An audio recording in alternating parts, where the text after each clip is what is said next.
castelo forte é o nosso Deus. Bom, meus irmãos, eu gostaria que nós abríssemos a palavra de Deus na carta de Paulo aos Colossenses.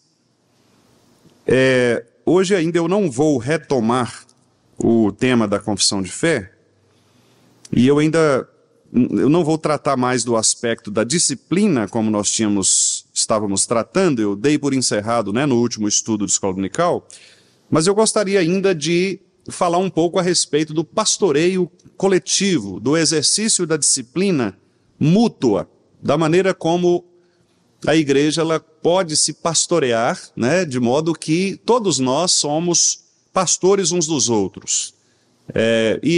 Essa é uma abordagem que vai nos ajudar a completar exatamente aquela ideia de que nós já temos estudado aqui, que é da necessidade de uma disciplina tanto pessoal, tanto individual, quanto uma disciplina coletiva na igreja.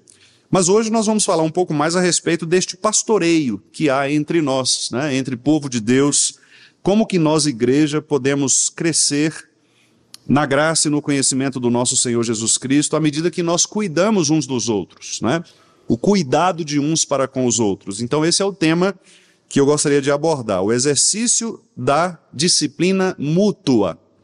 Esse é o tema, que nós vamos então tratar nessa manhã. E eu gostaria de convidar os irmãos, como eu disse, para abrirmos em Colossenses, e nós vamos ler apenas o versículo 16 do capítulo 3, que já é um versículo conhecido, de nosso público cristão. Quase sempre nós citamos esse texto em algum momento. Nós vamos ler inicialmente o 16, embora nós vamos abordar aqui durante a nossa exposição os versículos 12 a 17, porque esses versículos fazem parte de uma seção um pouco maior que trata do revestimento das virtudes, Sendo agora santos e eleitos de Deus, nós nos tornamos uma família, e por isso nós devemos nos pastorear uns aos outros. Contudo, vamos ler o versículo 16, então, juntos. Habite ricamente em vós a palavra de Cristo, instruí-vos e aconselhai-vos mutuamente em toda a sabedoria, louvando a Deus com salmos e hinos e cânticos espirituais, com gratidão em vosso coração. Vamos orar mais uma vez? Querido Deus, nós te agradecemos novamente pela oportunidade de estarmos aqui na casa do Senhor, juntamente com a nossa família, adorando a Deus, o Senhor, que é o nosso Pai, que é o nosso pastor, o nosso Senhor, o nosso Salvador em Cristo Jesus. E nós te pedimos agora que o teu Santo Espírito fale aos nossos corações por meio deste estudo da tua palavra. Que esta instrução, este desejo do apóstolo Paulo, que é fazer com que a palavra de Cristo habite em nossos corações, que isso de fato se cumpra na vida de nossa igreja, de modo que todos os dias, ao ser exposta a tua palavra, possa haver, ó Deus, uma compreensão clara e uma aplicação profunda do que significa de fato ser alcançado, impactado por esta verdade do Senhor. De maneira que todos nós, ó Deus, a começar de mim, todos nós possamos aprender um pouco mais a respeito de Ti, a respeito de nós mesmos, a respeito da nossa família cristã, e assim como a Tua palavra nos diz, instruirmos e aconselharmos mutuamente uns aos outros, admoestando-nos, ó Pai, de maneira coletiva, louvando ao Senhor com cânticos, hinos, salmos, e assim, Pai, crescendo na graça e no conhecimento de Teu Filho Jesus Cristo. Dá-nos este privilégio, pedimos-te isto no nome de Jesus. Amém. Pois bem, meus amados irmãos, o cuidado do corpo, o cuidado da igreja, cabe a cada um dos seus membros. Nós não devemos terceirizar a responsabilidade de cuidar do nosso próprio corpo.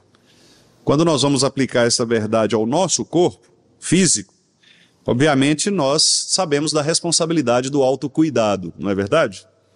Ninguém, a menos aquelas pessoas que têm necessidades especiais, mas alguém que não possui esse tipo de necessidade de um cuidado especial, certamente tem um cuidado por si, um cuidado pelo seu próprio corpo. E é bom.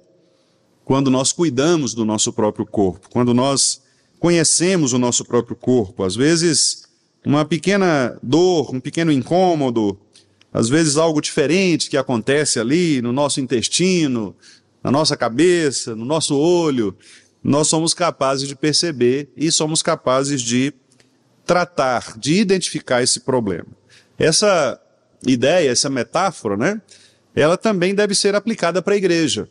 Então, do mesmo modo como no corpo humano nós temos uma preocupação evidente, clara e necessária, né, com as dores, com as febres, com os abatimentos, né, as depressões, as prostrações que porventura nós estamos sujeitos, nós precisamos também aprender a identificar estas mesmas dores, estas mesmas febres, estas mesmas infecções no corpo de Cristo, que é a igreja.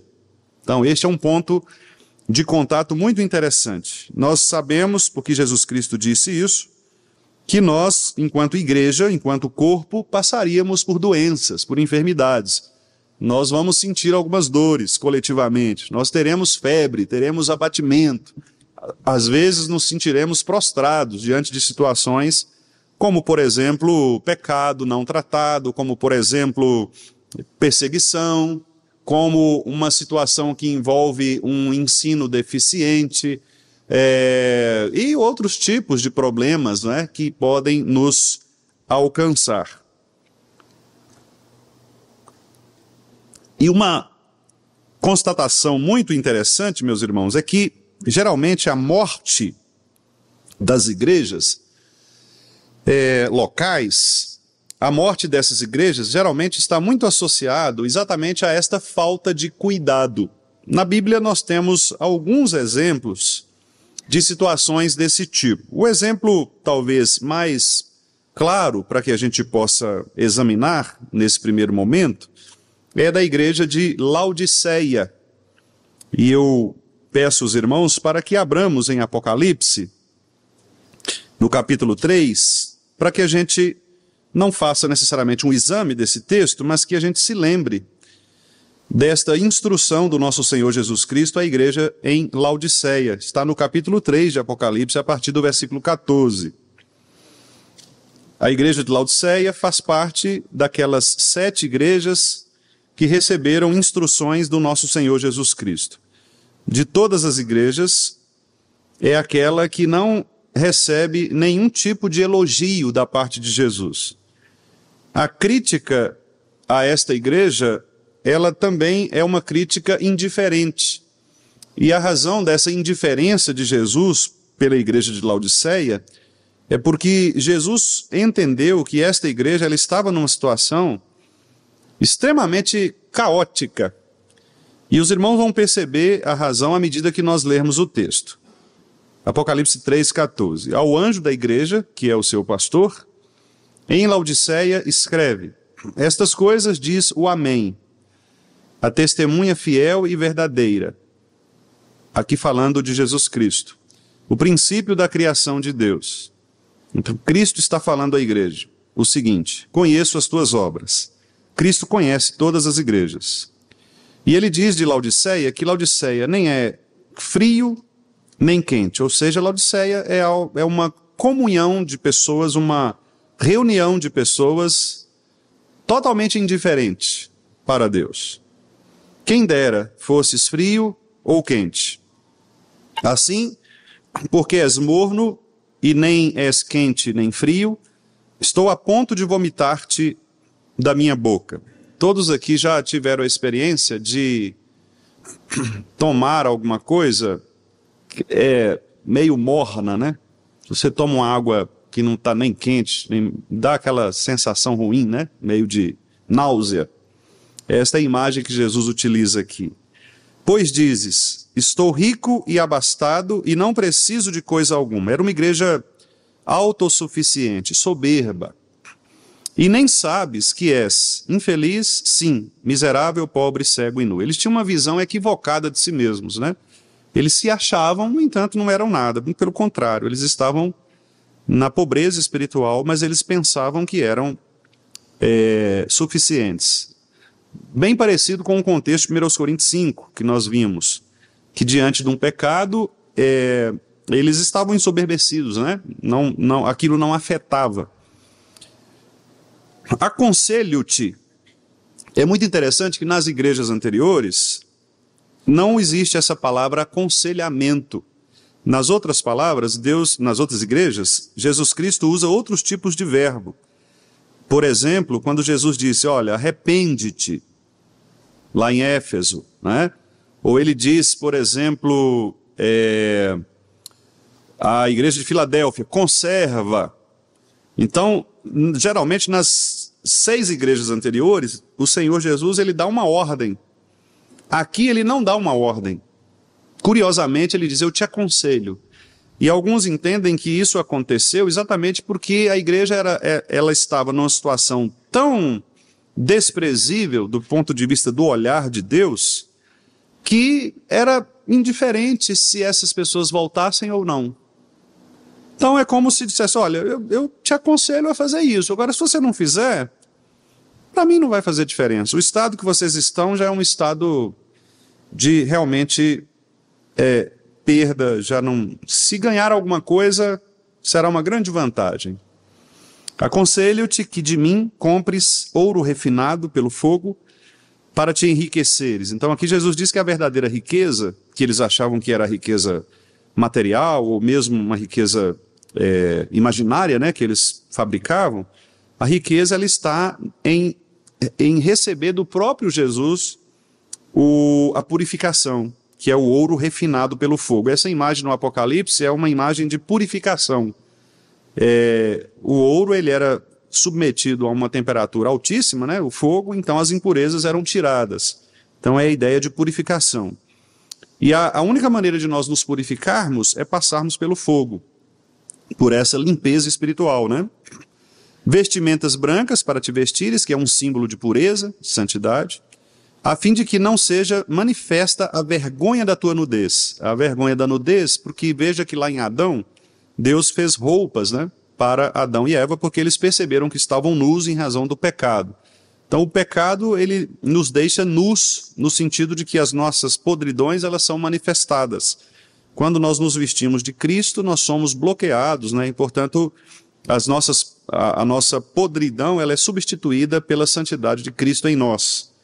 Isso tem a ver com o testemunho da vida cristã. E o colírio para ungires os olhos, porque uma das coisas que acontece quando alguém está sem a purificação espiritual é a falta de percepção, né? As pessoas não conseguem ver mais nem a sua situação, nem a dos outros. Então, colírio para os olhos é uma forma de limpar os olhos a fim de que vejas, né, diz o texto. E aí o 19, eu repreendo e disciplino a todos, a quantos amo. Sê, pois, zeloso e arrepende-te. Então aqui agora, o texto ele mostra que apesar de a igreja estar numa situação muito desprezível, é possível que ali em Laodiceia ainda houvesse gente crente. Poucos, mas havia gente crente. Então, para estas pessoas crentes, Jesus está dizendo isso. Eu repreendo e disciplino a quantos amo. Aqueles que eu amo, eles vão se arrepender. E aí o 20 diz, eis que estou à porta e bato, se alguém ouvir a minha voz e abrir a porta, entrarei em sua casa e cearei com ele e ele comigo.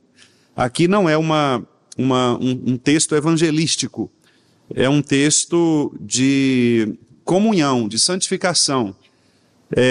Algumas pessoas usam esse texto como um texto evangelístico, né? Como se Jesus estivesse na porta do coração dos ímpios, batendo, e os ímpios tivessem que abrir a porta para deixar Jesus entrar, né?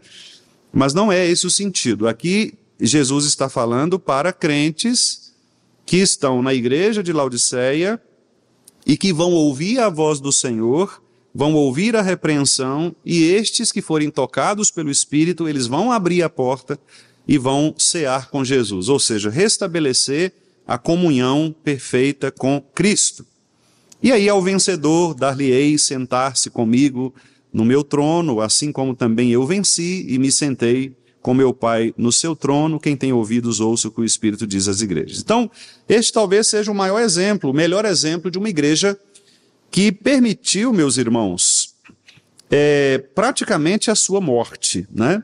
Essa igreja estava morta, como nós vimos aqui. Ela tinha o título de que estava viva, mas aos olhos de Deus, né, o justo juiz, esta igreja estava morta, miserável, pobre, cega e nua. Então isso mostra que a falta de uma instrução coletiva ou de um pastoreio coletivo pode trazer para a igreja um prejuízo muito grande, inclusive de essa igreja sofrer esse impacto da perda da própria característica de ser igreja. Ela deixa de ser igreja, né? Nós sabemos que a igreja de Cristo, ela não morrerá, porque Cristo prometeu que a igreja não vai sucumbir, né, neste mundo. Nós sempre teremos uma representação da igreja, do corpo de Cristo. Contudo, igrejas locais, elas podem morrer e morrem. Há igrejas locais, meus irmãos, que estão definhando.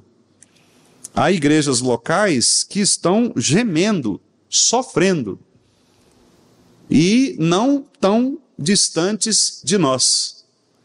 Igrejas que muitas vezes têm ali um número de pessoas durante anos, anos e anos. E essas igrejas permanecem assim, com problemas, com dificuldades de liderança, com problemas financeiros, com problemas diversos. E elas nunca se aprumam. A pergunta é, por que isso acontece? Numa visão bastante, às vezes, conveniente, nós podemos até encontrar razões, outras, né? Como, por exemplo, a localização da igreja é ruim, a igreja é um ambiente muito quente, as pessoas, né? Nós encontramos respostas diversas do ponto de vista da conveniência. Mas quando nós vamos olhar na Bíblia, a Bíblia nos dá uma resposta chocante. A Bíblia diz que quando não há um pastoreio coletivo, quando não há a habitação da palavra de Deus no coração de cada crente, e quando esta palavra de Cristo ela não influencia o corpo como um todo, esta igreja ficará doente. E como toda doença, por mais simples que seja, se não tratada, ela vai causar males muito maiores no corpo. É exatamente o que acontece então. Quando o pecado ele assola igrejas, muitos que se dizem cristãos às vezes são os primeiros a caírem em tentação e em pecado, envergonham o nome de Cristo. E então, por isso, estas igrejas, elas vão se arrastando, elas vão capengando, igrejas que não recebem o verdadeiro ensino da palavra de Deus, cristãos que muitas vezes confessam a autoridade das Escrituras, mas não vivem a autoridade das Escrituras no seu dia a dia, professam com seus lábios, mas não honram a Deus com o coração, como está a repreensão lá em Isaías capítulo 1, elas não leem as Escrituras como deveriam ler, não meditam na palavra de Deus como sendo o fundamento de suas vidas, nem sequer usam esta palavra de Deus para confrontar os seus posicionamentos, ou seja, ela professa algo no domingo, mas na segunda-feira ela nega tudo aquilo que ela professou no domingo para defender ideias que são ideias anticristãs. Portanto, não há uma conexão entre o que a pessoa crê e o que a pessoa faz. Portanto, quando nós vemos esta desconexão entre o crer na palavra e o agir conforme a palavra, é muito comum que as heresias, a falsa doutrina, elas penetrem na vida da igreja e fazem uma destruição completa. Só para os irmãos terem uma ideia, Laodiceia, esta igreja que nós acabamos de ler, logo depois, ali por volta do ano 300, depois de Cristo, talvez 200 anos ou um pouco mais depois de João registrar estas palavras de Jesus, Laodiceia foi o lugar de onde partiu uma das heresias mais perniciosas contra Jesus Cristo. O pastor de Laodiceia daquela época, ele professou uma crença contra a humanidade de Jesus Cristo. E Laodiceia foi um palco muito interessante para esta heresia prosperar. Se não me engano, eu não tenho anotado aqui, estou citando de cabeça, mas se não me engano foi Apolinário. Depois eu posso conferir com os irmãos. Apolinário, que foi o idealizador de uma doutrina anticristã chamada apolinarismo, que é estudada aí na área da cristologia, né? Quando a gente estuda a respeito de Cristo e das duas naturezas de Cristo. Este pastor, ele era pastor em Laodiceia.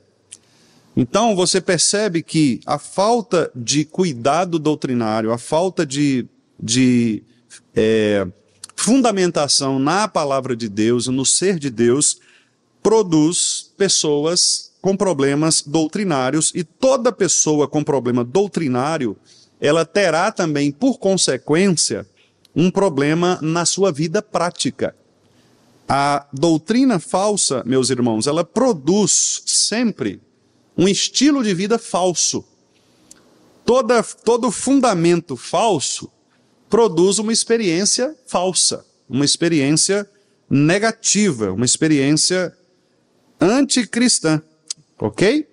Então, eu digo aqui no meu texto o seguinte: em muitos púlpitos, inclusive, não se prega mais a verdadeira palavra de Deus. Ouve-se de tudo, desde posições pessoais, casos de si mesmos, experiências, discursos éticos, que são discursos moralistas, faz isso, não faz aquilo, posições políticas, teorias de autoajuda, uma espécie de teologia coaching. A verdadeira igreja não está imune ao pecado, e os seus membros também não estão. Por isso é necessário vigilância constante e pastoreio mútuo, a fim de evitarmos perdas espirituais definitivas. Então isso é a maneira como eu inicio aqui esse meu texto a respeito desse assunto. Todavia, meus irmãos, o que nós desejamos mostrar nesta manhã é que as Escrituras são determinantes nesse processo de santificação do crente, do nosso processo de santificação, da maneira como nós nos relacionamos com Deus. Ou seja, sem as Escrituras Sagradas é impossível que alguém agrade a Deus e viva para Ele. Então nós podemos facilmente perceber a força de uma igreja e a sua solidez exatamente a partir do ponto, ou na proporção, na medida em que as Escrituras são examinadas, ensinadas e vividas. Se houver uma desconexão entre o papel da Escritura na igreja e a maneira como os crentes daquela igreja utilizam a Escritura, haverá sempre um rompimento e haverá sempre consequências perniciosas. Por isso, em Colossenses capítulo 3, versículo 16, que nós acabamos de ler, Paulo então diz: a palavra de Cristo deve habitar em vocês abundantemente, em toda sabedoria. E aí Paulo utiliza dois verbos aqui que são muito importantes: ensinando-vos e admoestando-vos uns aos outros. O ensino e a admoestação. E ele diz: com salmos, hinos e cânticos espirituais, cantando ao Senhor com graça em vosso coração. Então Paulo está ensinando aqui o que nós vamos, então, nessa manhã, né, apresentar para os irmãos aqui em forma de tópicos. Então a primeira coisa é: a palavra de Cristo deve ser a nossa corte arbitral, é o nosso árbitro. A palavra de Cristo deve decidir as nossas demandas, as nossas discussões. Portanto, não são opiniões que devem prevalecer. O que deve prevalecer em qualquer discussão de um crente é o que a Bíblia diz a respeito disso. O que a Bíblia diz a respeito disso? Por exemplo, o Supremo Concílio tem tratado sobre um tema difícil, polêmico, para alguns. Se a mulher pode ou não pregar. a palavra de Deus. É uma interpretação da pergunta 158 do Catecismo Maior de Westminster. A pergunta 158 pergunta: quem pode pregar a palavra de Deus? A resposta é: somente aqueles que são preparados para este fim, os oficiais da igreja. Pastores, presbíteros e aqueles que estão em preparação para o ministério. Esta é a decisão da Confissão de Westminster, do século XVII, e é a afirmação do Supremo Concílio da IPB no ano passado. O Supremo Concílio reafirmou isso, correto? Então, até aqui, se nós somos uma igreja presbiteriana de verdade, nós devemos seguir a orientação dos nossos concílios. Por isso, nós não vamos permitir que mulheres preguem no púlpito desta igreja, porque nós somos uma igreja confessional, uma igreja jurisdicionada pelo Supremo Concílio, e nós vamos obedecer esta decisão. Certo? Contudo, há irmãos que pensam que não há nenhum problema quanto a isso. Mulheres podem pregar, e os argumentos que geralmente eles utilizam são argumentos sociológicos. Por exemplo, pastor, mas e o caso das missionárias? Missionárias que estão lá no campo missionário e que não tem ninguém para... não tem um homem lá, não tem um pastor, como que se faz? Pastor, mas e no caso de igrejas em que não tem homem para pregar e o pastor precisa sair, mas tem uma mulher, a esposa dele, que prega bem demais, melhor do que ele. Ela não pode pregar? Não, não pode pregar. Veja, os argumentos sociológicos, os argumentos que são argumentos circunstanciais, eles não devem ser maiores do que os argumentos bíblicos.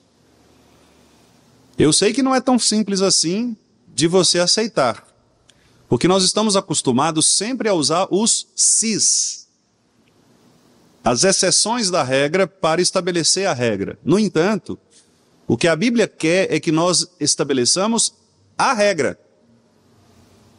Qual é a regra? A regra é esta. A regra é clara. Se a regra é clara, se nós somos bíblicos e somos confessionais, nós vamos obedecer.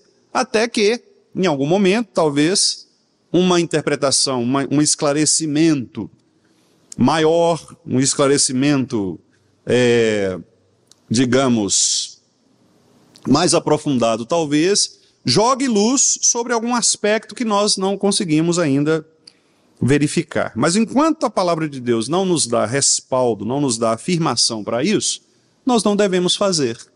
E veja, irmãos, isso não tem nada a ver com machismo, tirar a mulher da igreja, nada disso. É simplesmente uma questão de adequação às funções específicas que Deus dá a cada um. É simples assim, né?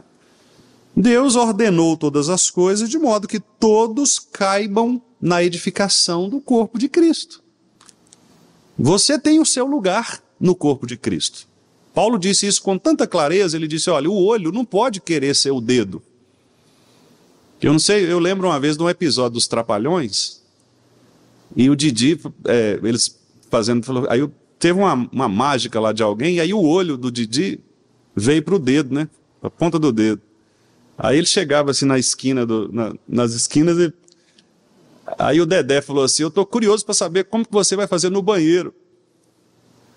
Como é que ele vai usar a mão, né?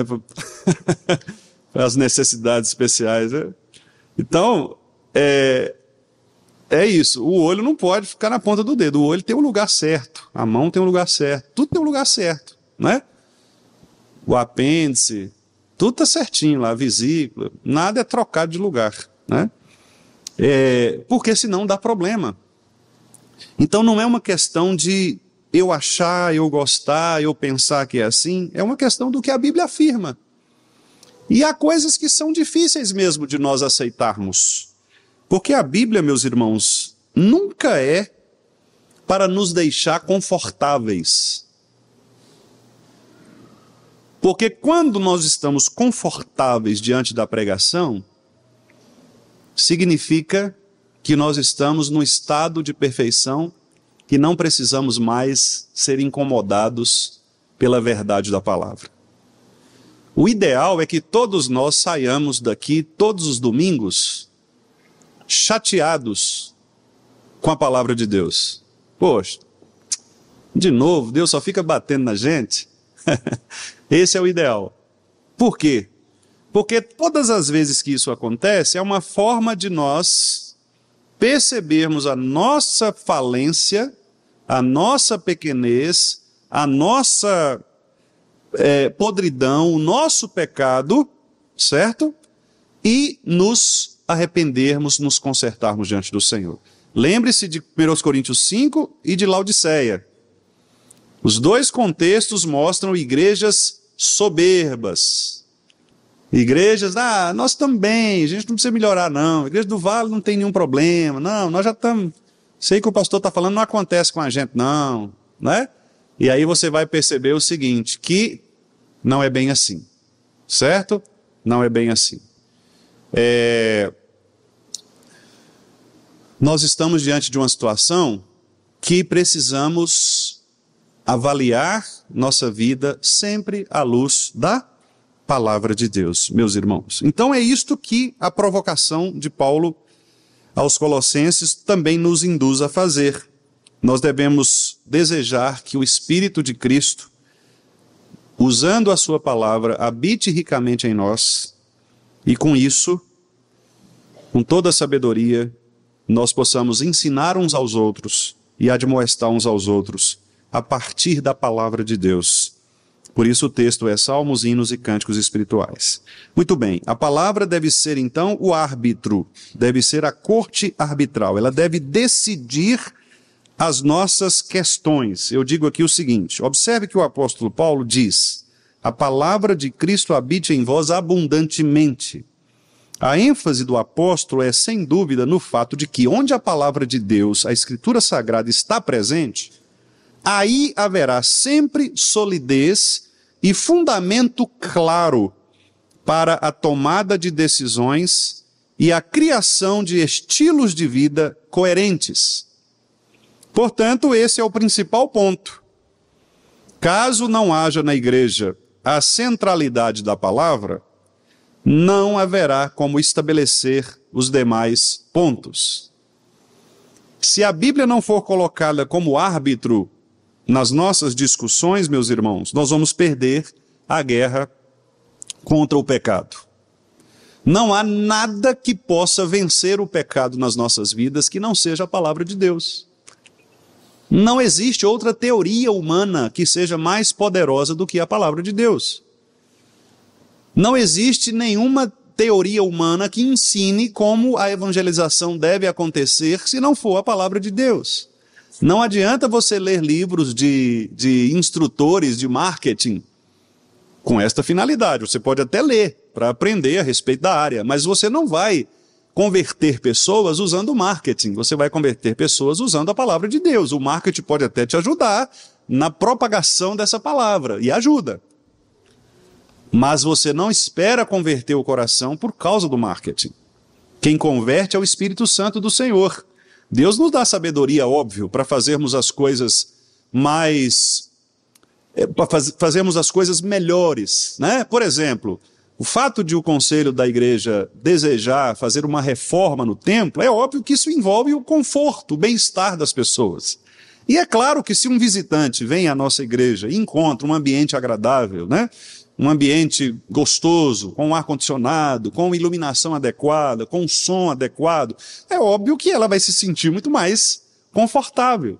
Mas não obstante estas coisas, que são boas, se não houver a pregação da palavra de Deus e a ação do Espírito Santo no coração, aquela pessoa vai se atrair por outra coisa que não é a palavra de Deus e, consequentemente, ela não será salva, não será convertida. Nós podemos ter uma igreja cheia de pessoas, mas de poucos convertidos, de poucos crentes de verdade.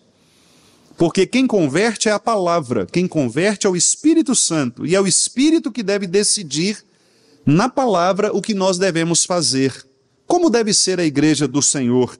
É a Bíblia que tem que dizer a respeito disso.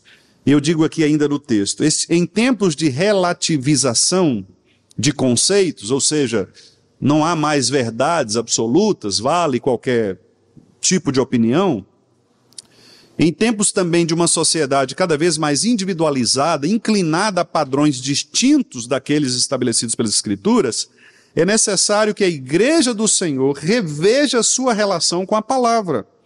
Abandonar a palavra e a instrução da palavra é declarar, ainda que inconscientemente, a falência do corpo de Cristo. Sem a Escritura, o corpo de Cristo não subsistirá. De modo que, de que modo então, a pergunta, né? De que modo a palavra de Cristo habitará no coração dos crentes de uma igreja? E aí eu digo, há algumas maneiras que devem ser observadas. A primeira maneira que eu coloco aqui é por meio da pregação pública da palavra de Deus. Esta é a primeira maneira que eu entendo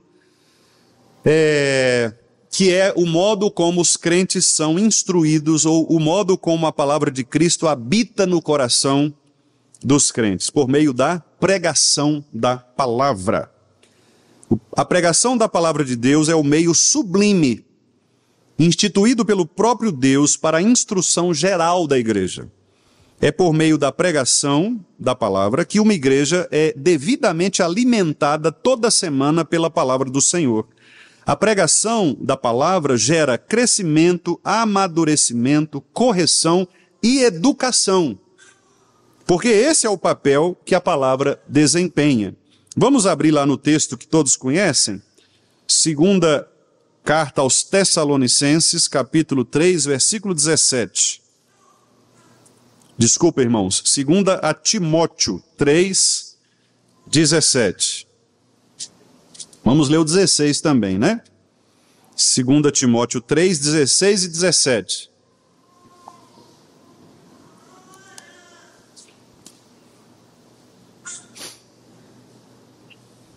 Vamos ler juntos? Toda a Escritura é inspirada por Deus e útil para o ensino, para a repreensão, para a correção, para a educação na justiça, a fim de que o homem de Deus seja perfeito e perfeitamente habilitado para toda boa obra. Toda a Escritura. Então a pregação, meus irmãos, da palavra de Deus, é ela que vai gerar crescimento, amadurecimento, correção, educação das pessoas. É a palavra de Deus pregada.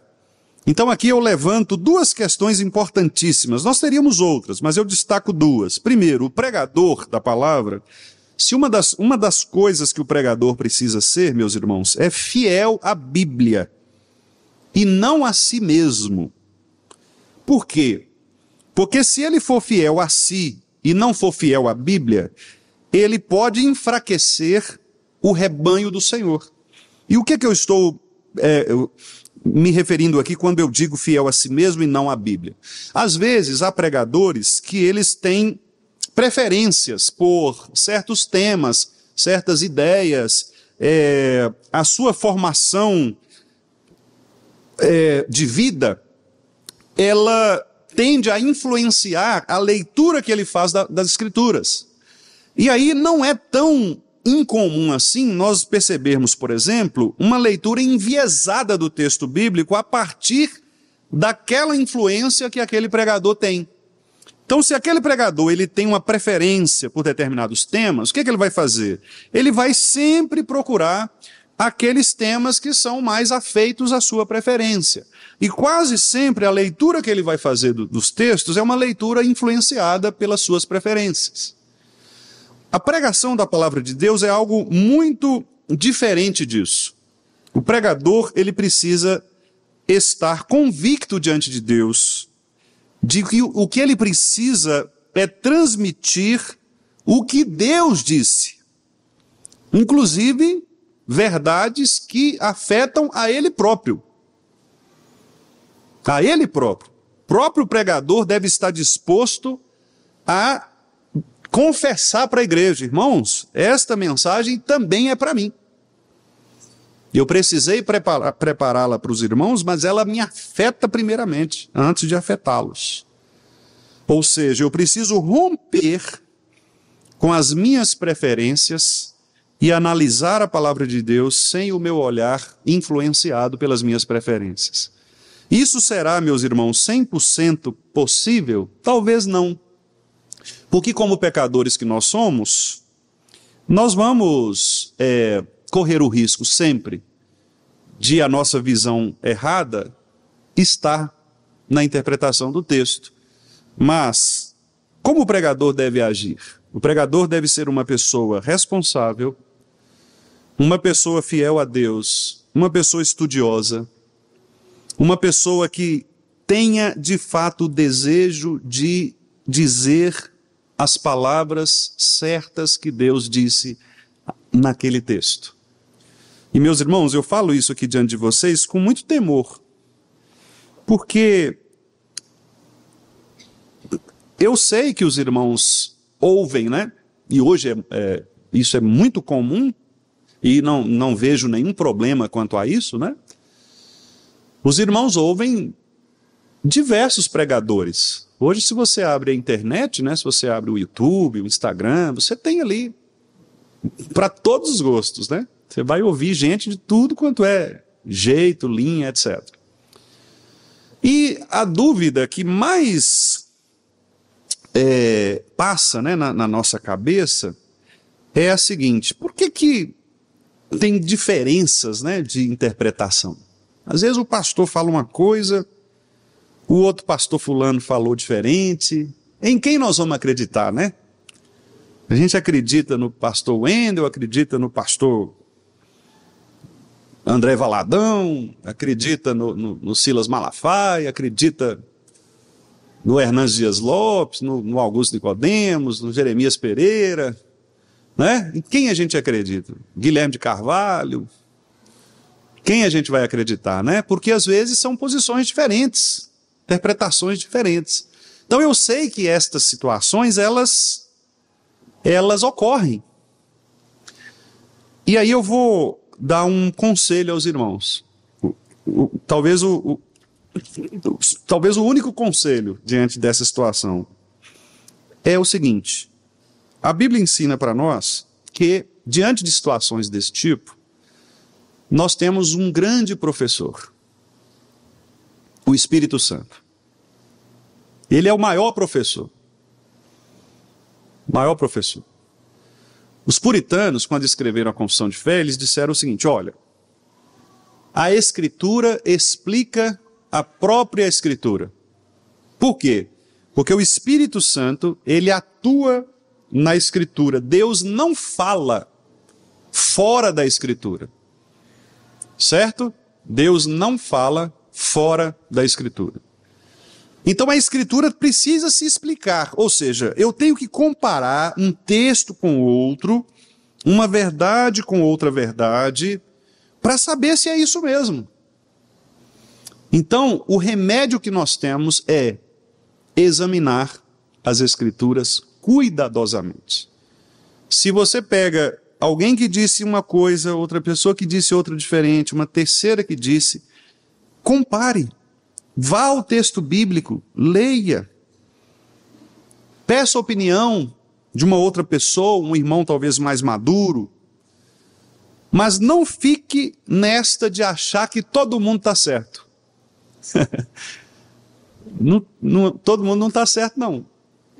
Alguns estão errados. Não fique nessa de achar que o pastor fulano falou a meu... Não. Examine. Se você permanecer com a dúvida, ore a Deus: Senhor, eu não fui convencido pelo pastor Wendel sobre esse texto, sobre essa situação, e eu não fui convencido. Ore. Não precisa se voltar contra o pastor, né? Ore, peça a Deus, fala: Senhor, me ajuda, eu quero entender sobre isso. Me ajuda. E Deus vai fazer isso, irmãos. Nosso Senhor, Ele é gracioso. E o seu Santo Espírito, Ele nos ajuda a entender a palavra. Então, você vai perceber com o tempo que tipo de pregador abre as cortinas deste grande espetáculo que são as Escrituras para você, e aqueles pregadores que, ao invés de descortinar, jogam fumaça. para bloquear a sua visão.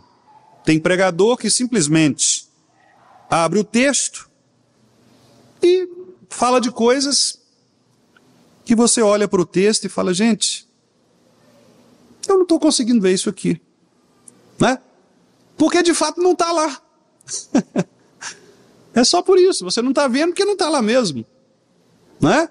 Então, tenha esse cuidado de examinar palavras, de perguntar. Se você não sabe o significado de uma palavra, pergunte no Google, no dicionário, o que será isso aqui, né? Estude. É isso, meus irmãos, que significa meditar. Meditar. Meditar significa isso. Significa, meditar não é a gente ir para o deserto ou para o monte, né? E ficar lá parado. Não, meditar é você ler o texto, estudar o texto, pensar o texto. O que será que esse texto está falando aqui? Por que Jesus falou isso? Por que tal? O que isso tem a ver com o resto da Bíblia? O que isso aqui quer mostrar sobre Deus, sobre mim, sobre Cristo, sobre a salvação? O que é? Eu quero entender isso aqui. É isso que é meditar nas Escrituras. Então, uma pregação fiel é uma pregação, irmãos, um pregador fiel, melhor dizendo, é um pregador que não fala de suas preferências. Ele prega a palavra de Deus. Eu tenho um plano comigo, um projeto comigo. Esse projeto é pessoal mesmo. Eu, desde que saí do seminário, aliás, já estando no seminário, eu já tinha essa convicção. E eu fiz um voto a Deus, uma promessa, de que eu nunca pregaria em um ministério textos isolados das Escrituras. Eu fiz uma decisão assim de que ao longo do ministério, o meu ministério seria sempre um ministério de expor toda a Escritura. E quando eu cheguei aqui, por exemplo, no Vale, eu disse aos irmãos do conselho, olha, eu vou iniciar por pequenas séries, pequenos blocos de textos, começando com os 10 mandamentos, depois o Pai Nosso e depois as 7 igrejas do Apocalipse. Como os irmãos perceberam, nós estamos só na primeira parte ainda, né? A minha intenção era abarcar todos, mas em razão das outras agendas, né, de outras situações, nós ainda estamos nos 10 mandamentos. Louvado seja Deus por isso, né? Tem mandamento que às vezes eu prego 1, 2, 3 sermões. E é engraçado porque eu pergunto para alguns colegas que estão pregando os 10 mandamentos, né? Dia desses eu estava conversando num grupo de pastores, e aí eu disse que eu preguei sobre o não matarás em 3 sermões, né? Primeiro o que o mandamento proíbe, depois o que o mandamento não proíbe, aliás, o contrário, né? Primeiro o que o mandamento não proíbe, que nós vimos lá sobre a guerra, a autodefesa, né? Depois o segundo foi o que o mandamento proíbe, aí eu falei do aborto, da eutanásia, e depois a interpretação de Jesus a respeito do mandamento. Então foram 3 sermões. Aí o colega brincou, falou, rapaz, mas eu fiz um sermão só sobre isso aí, né? Você fez 3. Assim, por quê? Porque eu entendo, aí é uma questão pessoal, ninguém é obrigado a fazer 3 ou mais, ou 1, né? A pessoa faz de acordo com a... Mas eu entendo, irmãos, que a Escritura ela é tão rica, que se tem uma coisa que eu não tenho é pressa. Eu não tenho pressa. Eu quero expor a Escritura. E eu desejo de coração que nós estejamos cada dia mais aptos para ler textos das Escrituras com a devida clareza da Escritura. Isso, meus irmãos, é uma coisa assim que traz uma alegria ao coração, especialmente do líder, né, de quem ensina, que os irmãos não fazem ideia.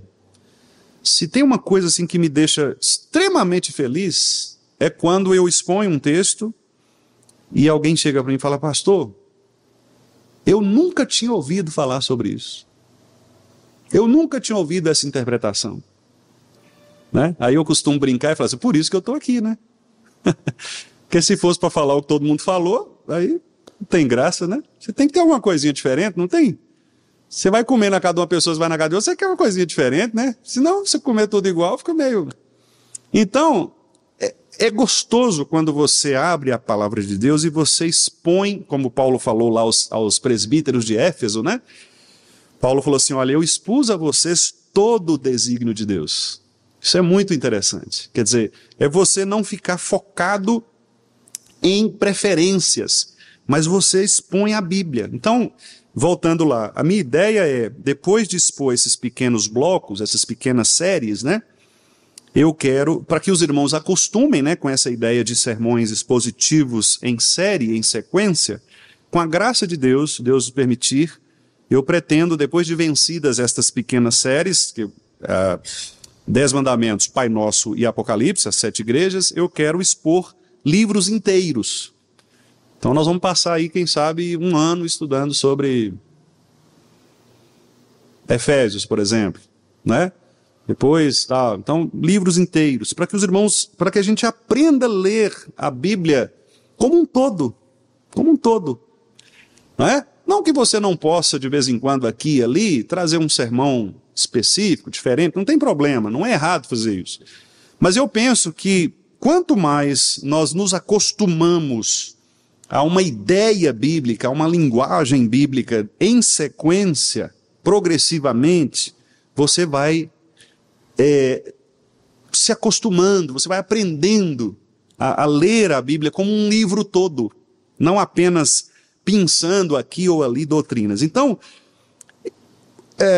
como que a igreja pode, como que a palavra de Cristo pode habitar no coração dos crentes de uma igreja? Essa é a pergunta que eu estou respondendo, e essa é a primeira resposta, por meio da pregação pública da palavra, considerando esses 2 aspectos. O primeiro, o pregador precisa ser fiel à Bíblia, sob pena de enfraquecer o rebanho, se ele não for fiel à Bíblia. Porque, meus irmãos, se eu ensino algo que a Bíblia não ensina, se eu disser para os irmãos que algo é pecado, mas a Bíblia não diz que esse algo é pecado, eu estou enfraquecendo o ensino, eu estou tornando vocês pessoas legalistas, farisaicas. Eu não posso dizer que é pecado uma coisa que não é pecado, uma coisa que a Bíblia não diz que é pecado. Como também não posso fazer o contrário.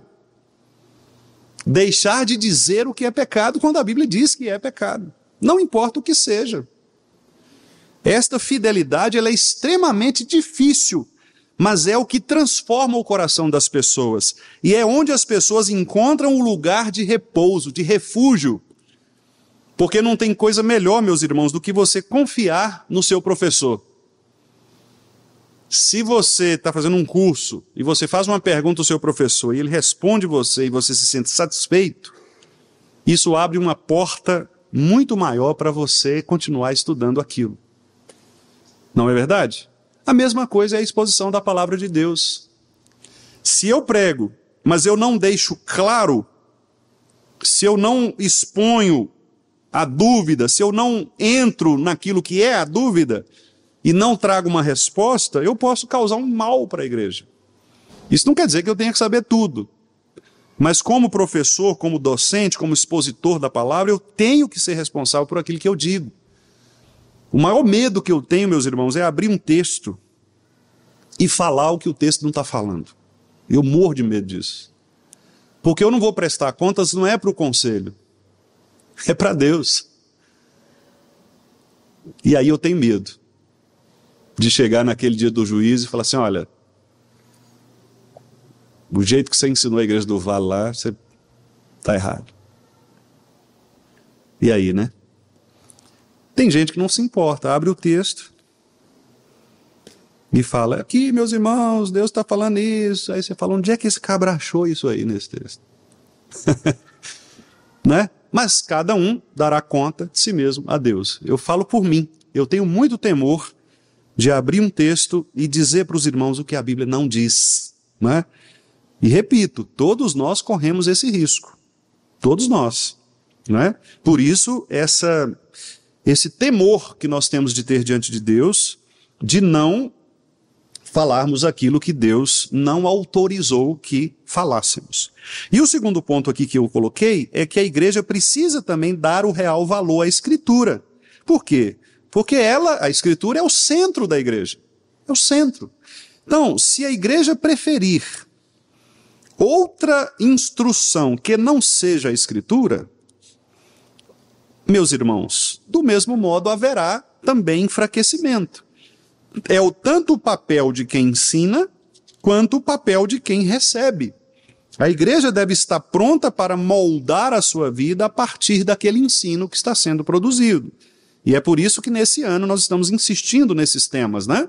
Guardo no coração as tuas palavras, porque a ideia é exatamente nós repensarmos sobre o valor das Escrituras na nossa vida. Segundo lugar, como que Cristo pode habitar no coração do crente, ou no corpo de Cristo? Por meio também da pregação individualizada. Então, o que eu chamo de pregação individualizada? Eu digo aqui que a pregação também acontece quando o texto sagrado é compartilhado pelos membros individualmente. Como? Nos aconselhamentos, nas visitas, nas conversas. Esse é um dos meios mais eficazes de aprendizado e centralização da palavra de Deus na igreja. O que nós falamos então com isso? As nossas conversas, os nossos bate-papos, as nossas visitações, os nossos aconselhamentos, eles devem se pautar pelas Escrituras. Quando a igreja, então, os puritanos tinham uma prática interessante, especialmente o Richard Baxter. Ele fazia o seguinte, ele pregava domingo, né, na igreja, e durante a semana, claro que era um vilarejo, então era muito mais fácil fazer isso, pessoas, né, não é como hoje nos grandes centros, que a gente não tem essa condição, mas é só o exemplo. Durante a semana, as pessoas se reuniam de casa em casa, etc., para discutir o sermão do pastor. Discutir no sentido de rever o que ele pregou, estudar de novo. Né? Então o pastor pregava, o Baxter, e aí os irmãos da igreja, eles mesmos se organizavam, o pastor também às vezes ia em algumas casas, e eles estudavam de novo. Ô pastor, vamos lá, o que o senhor pregou e tal, e aí fazia perguntas, tal, que é o sistema que a gente chama de discipulado. Discipulado é isso. É você acompanhar um ao outro, fazendo com que esta palavra seja solidificada no coração. É o acompanhamento contínuo. Infelizmente, nos grandes centros, nós temos muita dificuldade de fazer isso. Bom seria se nós pudéssemos ter uma proximidade maior de uns para com os outros, de modo a um instruir os outros. No dia a dia mesmo. No caminhar, aí durante as nossas atividades, né? Então, isso nos falta hoje, por causa do nosso contexto. Por outro lado, se isso nos falta hoje, nós temos também alguns recursos que são bênçãos de Deus, como, por exemplo, a própria internet. Embora nós não tenhamos um contato físico, mas nós podemos ter um contato, por exemplo, pelo WhatsApp da igreja. Então, à medida que a gente compartilha ali textos bíblicos, citações, que a gente compartilha o desafio da leitura bíblica, a gente compartilha uma mensagem a respeito de um texto, tudo isso são formas de nós fazermos o quê? Habitarmos o coração, a palavra no coração. E você conversar isso com a sua esposa, seu esposo, seu filho, com o seu vizinho, você vai visitar alguém ali, você fala sobre isso, ou seja, esse compartilhamento da palavra de Deus, esse espalhar da palavra de Deus no meio da igreja. Então, meus irmãos, é muito importante que isso aconteça, né? E terceiro lugar, também por meio do estudo e da aplicação individual. Agora é só você. Cada membro individualmente precisa amar a Escritura e fazer dela o seu guia único. Se cada um de nós, como membros do corpo, se dispuser com o coração a estudar seriamente e a aplicar em cada detalhe de nossa vida os preceitos bíblicos, meus irmãos, é óbvio que haverá um crescimento muito mais perceptível e é óbvio que os erros também se reduzirão em grande escala na vida da igreja. Pense se todos nós aqui fizéssemos um voto diante de Deus de tomar decisões agora de acordo com a palavra. Certo? Os jovens resolvessem ouvir a palavra de Deus, de não se casarem com pessoas de outra fé. Por exemplo. Ou então, aqueles que estão, por exemplo, agindo mal nos seus trabalhos, no seu emprego, no seu serviço, e você resolve agora ser o melhor funcionário da sua empresa, em honra a Deus. Olha que mudança isso pode trazer. testemunho, a força da igreja. É isso, meus irmãos, que nós precisamos pensar. Como que eu vou refazer a minha vida à luz da palavra? A Bíblia não pode ser para mim uma instrução só no domingo. Ela precisa ser uma instrução todos os dias, toda hora. Numa compra que você vai fazer, numa conversa que você vai ter. Não é? Você precisa se alimentar da palavra de Deus, porque é isso que Paulo está dizendo. Habite ricamente em vós a palavra de Cristo. Como que essa palavra ela vai ser espalhada? Paulo diz aí, salmos, cânticos e hinos. Aqui não são tipos musicais, são gêneros textuais. A Bíblia tem salmos, a Bíblia tem cânticos e a Bíblia tem hinos, certo? Os salmos são os salmos mesmo, que vocês conhecem. Os hinos, parte são dos salmos, mas há outros hinos, como por exemplo, Filipenses 2, aquele texto sobre Cristo, esvaziou-se de si mesmo, foi obediente até a morte, ali é um hino, certo? Você tem cânticos, você tem poesias, como no Apocalipse, por exemplo, e cantavam os santos dizendo. Quer dizer, o que o texto está querendo dizer é o seguinte, vocês vão se edificar com base em todos os gêneros textuais das Escrituras. Você quer aprender a orar? Ore os salmos. Você quer fazer uma oração a Deus, uma oração de confissão de pecados? Ore o Salmo 51, ore o Salmo 32. Você quer fazer uma oração de louvor? Ore o Salmo 63, ore o Salmo 145, 146, 147, 150, 117. Você quer fazer uma oração de engrandecimento ao reinado de Jesus Cristo? Ore o Salmo 2, o Salmo 110. É isso. A palavra tem que habitar ricamente. Não tem nenhum problema você orar o Salmo. Ninguém vai achar que você não sabe orar, pelo contrário. Aprenda a orar os salmos, a cantar os salmos, os hinos da palavra de Deus, cante a palavra, cante a Bíblia, cante as Escrituras. Ao invés de ficar cantando essas coisas aí que só falam heresias, cante as Escrituras, invente você mesmo uma melodia. Invente, pega um texto lá, pega o Salmo lá, né? Salmo 1, bem-aventurado o homem que não anda, inventa você, bem-aventurado o homem que não anda no caminho, inventa uma melodia, Deus não vai se importar com a melodia não. Cante as Escrituras, quem sabe você até não ajuda aí a gente compor um hino, né, para a gente cantar. Cante a Bíblia. É isso que edifica o coração, é isso que traz paz ao coração, é isso que traz a você o alimento. Você vai gravar as Escrituras na sua mente, você vai gravá-la no seu coração. E como que a gente então faz isso? Paulo coloca aí, ensinando e admoestando. Eu vou ler aqui o que eu escrevi a respeito dessas duas metodologias. Paulo escreve, ensinando-vos e admoestando-vos uns aos outros com salmos, hinos e cânticos espirituais. O apóstolo apresenta aqui tanto o conteúdo quanto a metodologia. A metodologia é ensinando e admoestando. O conteúdo é com salmos e cânticos. Assim vejamos, letra A, ensinando. O ensino, como já vimos, é imprescindível para o crescimento da igreja. Ele pode ser formal ou informal. Ele é formal quando ocorre o ensino e a pregação direta da palavra. Por exemplo, no púlpito, na escola dominical ou em outras reuniões da igreja. Né? Ensino formal, uma exposição formal. Ou ele também é informal quando todos nós ensinamos uns aos outros por meio de nossa convivência diária, mútua, na comunidade cristã ou em qualquer outro ambiente que nós estejamos juntos. Então esse é o ensino que nós desejamos. A gente ensina a todo momento, né? Tanto pela pregação formal, ensino formal, o professor que vem aqui na escola dominical ensina, a professora que está lá com as crianças que ensina, alguém que vem aqui dirige uma reunião de oração, que dirige um estudo bíblico, né?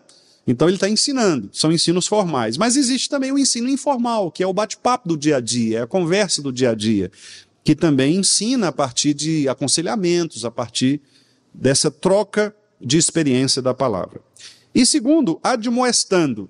Aí eu digo, a admoestação é um ensino mais direto, abordando algum ponto específico que careça de restauração. Por exemplo, talvez um membro da igreja perceba que um outro membro esteja cometendo determinado pecado, ou esteja enfraquecido, né, em alguma situação da sua fé. Por amor e pela pureza da igreja, o membro que percebeu deve então buscar a restauração daquele seu irmão em Cristo. Assim, ele irá até ele a fim de admoestá-lo, apresentando argumentos claros baseados nas Escrituras Sagradas que vão nortear uma nova tomada de postura desse irmão. Então, a admoestação, muita gente entende como chamar a atenção para repreender. Mas a palavra admoestação, ela tem um sentido um pouco, no grego, um pouco diferente disso, sutilmente diferente. A admoestação, ela tem mais a ver com animar, com empolgar. É mais ou menos o seguinte, uma pessoa ela está depressiva por causa do pecado, né? Abatida por causa do pecado, para usar o termo lá de Davi, né? A minha alma está abatida. E então, o que é que o irmão percebe? Ele percebe aquele abatimento espiritual e ele então usa a palavra de Deus como um poder para impulsionar aquela pessoa de novo. Então ele admoesta, ele chega junto, que é o ad de adicionar, né? Que é o ad de estar próximo, ele chega junto da pessoa e ele levanta essa pessoa, ele impulsiona essa pessoa, ele encoraja essa pessoa. Então a admoestação tem mais a ver com encorajamento do que com repreensão. Né? Claro que às vezes para você encorajar, você tem que repreender. Porque às vezes você fala, deixa de bobagem, rapaz, faz isso. Não, o que você está pensando é errado. Aí você repreende, mas você fala, não, você tem que fazer isso. Bora, levanta. Por que você está aí abatido? Por que estás abatido, ó minha alma? Por que te perturbas dentro em mim? É uma admoestação. Espera em Deus, rapaz. Isso ele falando para ele mesmo, né? Por que você está aí desse jeito, cabisbaixo? Bora, levanta. Então essa é a admoestação de que nós estamos falando, é um encorajamento. E meus irmãos, como é bom isso na vida da igreja, né?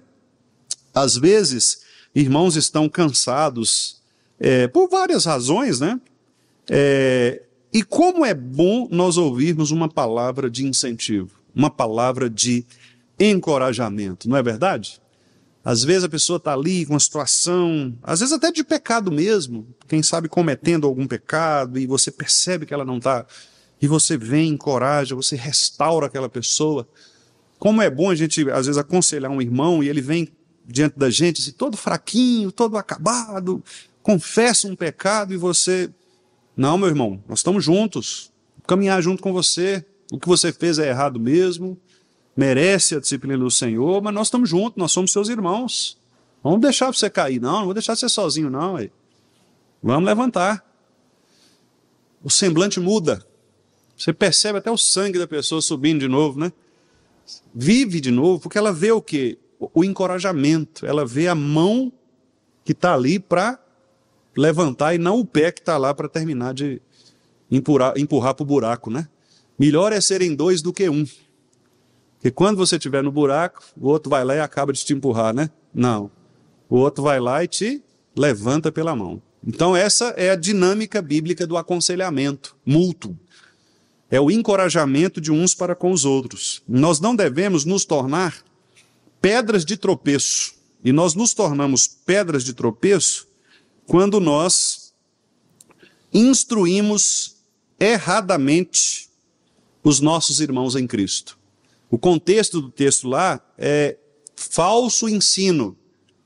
Gente que estava atrapalhando o crescimento espiritual. E Jesus falou assim, melhor é você amarrar uma pedra no pescoço e pular dentro d'água e morrer, do que ficar aí ensinando coisa falsa para as pessoas, impedindo que elas aprendam a verdade. Palavra dura de Jesus, né? Às vezes, alguns pregadores deveriam ouvir essa palavra de Jesus. Olha, em vez de você ir para o púlpito, é melhor você amarrar uma pedra no pescoço, se jogar lá no rio Arrudas, do que você enganar o meu povo. Né?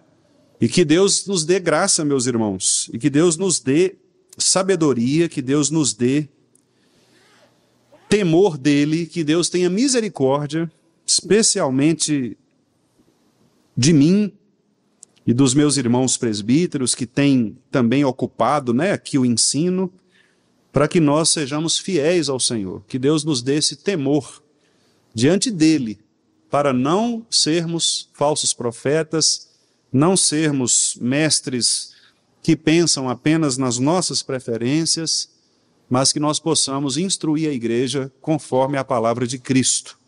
E que esta palavra, somente esta, habite ricamente em nossos corações, para que nós possamos ensinar e admoestar uns aos outros, por meio dela, cânticos, salmos e hinos, a fim de que possamos crescer sempre na graça e no conhecimento do nosso Senhor Jesus Cristo. Essa é a minha oração sincera e é o meu desejo sincero diante deste tema tão importante, que é o tema da fidelidade à palavra do Senhor.